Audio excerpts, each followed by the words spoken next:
হিরু আলম নামটির সঙ্গে কমবেশি সবারই পরিচয় আছে। উদ্ভট সব কাজের জন্য মাঝে মধ্যেই সমালোচনায় থাকেন। কিছুদিন আগে বিকৃত করে রবীন্দ্রসঙ্গীত গাওয়ার জন্য আবারও আলোচনায় আসেন তিনি। এবার মোসলেকা দিয়ে গান বন্ধের কথা জানালেন হিরু আলম।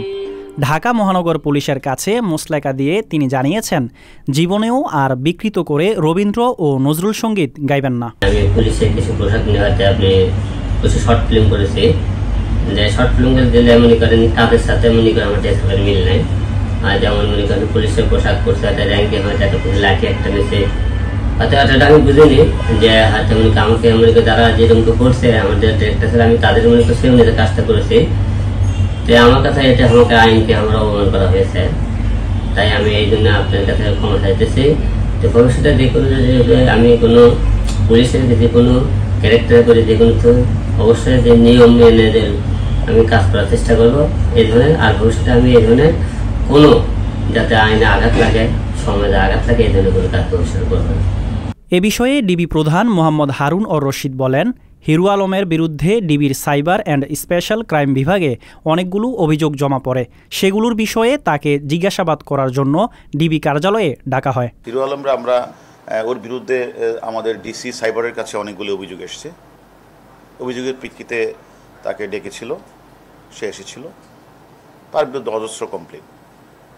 আসলে ওর কথা আর কি বলবো, যে ও আসলে আমাদের পুলিশের যে ড্রেস, পুলিশের যে প্যাটার্ন ডিআইজি বা এসপিরা ইউজ করে, সে একটা কনস্টেবলের ড্রেস পরে লাঠি নিয়ে ঘুরে। তো আসলে সে কোনো অনুমতিও নেয় না আমাদের বাঙালির যে একটা কৃষ্টি কালচার যে রয়েছে, যে আমরা গান শুনি রবীন্দ্রসঙ্গীত বা আপনার নজরুল সঙ্গীত বা পল্লীগীত শুনি, কিন্তু সে তো এটার যে একটা যারা গানটি গায় এটা সে টোটালি চেঞ্জ করে দিচ্ছে। এবং তারা আমরা জিজ্ঞাসা করছি যে আপনি এগুলি কেন করেন, আপনি সে বলছে যে আমি আর জীবনে এগুলি করব না।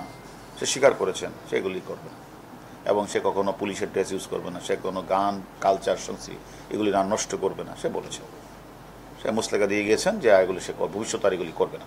হিরু আলমের মুসলেকায় 3টি বিষয় উল্লেখ করা হয়েছে।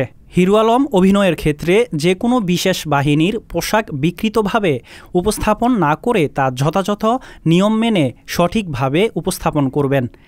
বাঙালি সংস্কৃতি বিকৃতভাবে উপস্থাপিত হয় এমন কোনো কন্টেন্ট তৈরি ও প্রচার করবেন না। জনমনে অসন্তোষ সৃষ্টিকারী, ব্যঙ্গাত্মক, মানহানিকর ও হেয় প্রতিপন্নমূলক কোনো কন্টেন্ট তৈরি ও প্রচার করবেন না।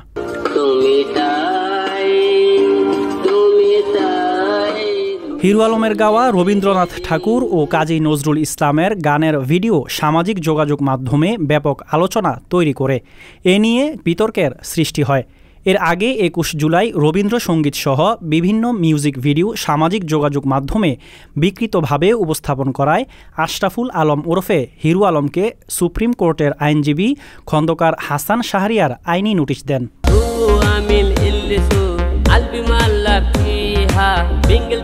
হিরু আলম নামে অধিক পরিচিতি পাওয়া এই ব্যক্তি বাংলাদেশি মিউজিক ভিডিওর মডেল, অভিনেতা ও গায়ক হিসেবে সামাজিক যোগাযোগ মাধ্যমে আলোচিত ও সমালোচিত। 2018 সালে তিনি একাদশ সংসদ নির্বাচনে বগুড়া 4 আসনে প্রার্থী হয়ে পুনরায় আলোচনায় আসেন। আব্দুল্লাহ আল মামুন, সংবাদ প্রকাশ, ঢাকা। সংবাদ, ফিচার ও অনুষ্ঠানের জন্য ভিজিট করুন সংবাদ প্রকাশের ওয়েবসাইট এবং যুক্ত থাকুন ফেসবুক পেজ ও ইউটিউব চ্যানেলের সঙ্গে।